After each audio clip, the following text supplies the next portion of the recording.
Bonjour, vous écoutez l'épisode 20 de la saison 2 du podcast Revue et Corrigé. Ce podcast est tiré d'un billet du blog publié le 4 octobre et s'intitule « On n'arrête plus de rire ». Sérieux, je ne sais plus quoi penser. Je dois commencer par un mea culpa. J'étais persuadée, mais alors persuadée, que les mesures annoncées, vous savez, celles sur Bordeaux, sur Marseille, sur toutes ces zones en alerte maximale ou renforcée, que ces mesures ne serviraient pas à grand-chose. Je vous en parlais à l'épisode 17 de cette saison. Eh bien, j'avais tort.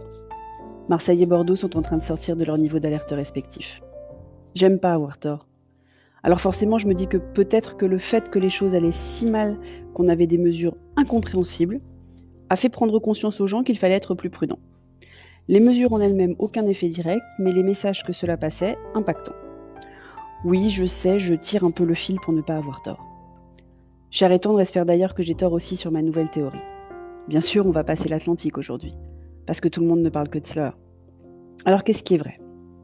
Au début, je me suis dit bien fait, comme tout le monde. Enfin, tous ceux qui ne sont pas membres de la secte dont il est le gourou incontesté. Mais depuis 24 heures, j'ai changé d'avis.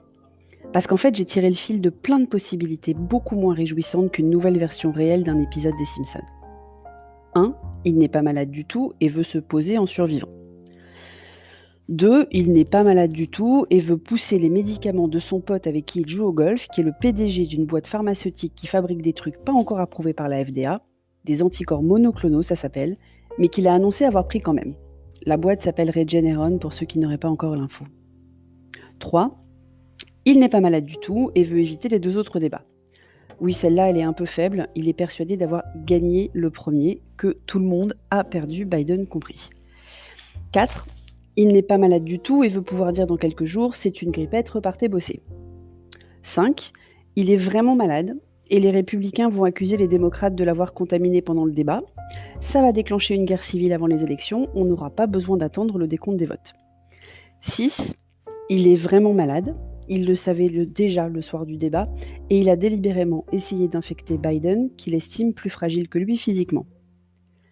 7. Non mais faut que je m'arrête. Et là je me rends compte qu'en fait, même si je ne pensais pas faire partie des Français qui ont perdu toute confiance dans les médias, et ils sont très nombreux, je suis pire. Je n'ai plus confiance en rien. Je cherche là où les théories du complot avant qu'elles ne nous soient exposées. J'essaie de faire comprendre à Cher et Tendre que quelle que soit la vérité, il est peut-être vraiment malade, il va peut-être vraiment s'en sortir ou vraiment aller de plus en plus mal. C'est une mauvaise nouvelle quoi qu'il arrive. Le monde est fou, c'est ce qu'on en dit. Non, là vous n'aurez sans doute pas la référence, celle-ci est vraiment obscure et ancienne. Mais c'est de pire en pire. Cette histoire m'a fait réaliser que j'ai peur en fait. J'ai vraiment peur. Pas du Covid, mais du reste de l'espèce humaine qui malheureusement nous montre qu'on est capable du pire. Les films ont tous tort.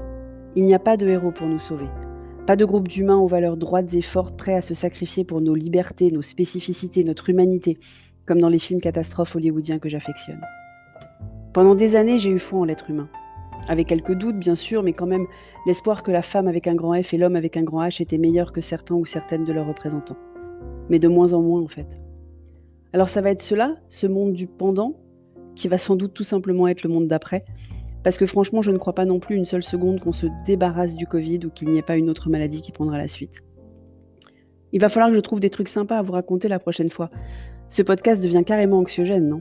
Désolée. Mais pour vous terminer sur une note plus gaie, je vous donne la référence. Un obscur groupe québécois des années 70 qui a juste eu un tube en France, que vous connaissez tous.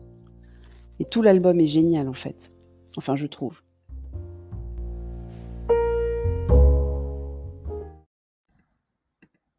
Le monde est fou, c'est ce qu'on a dit. Mon chum dis-moi, on n'est pas fou. Moi pis mon chum, le squelette du géant Blé.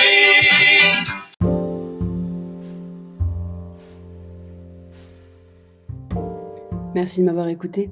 Si vous écoutez sur Apple, surtout laissez-moi un commentaire avec vos 5 étoiles, c'est très important les commentaires. Et sur toutes les plateformes de balado-diffusion, abonnez-vous et partagez. À bientôt.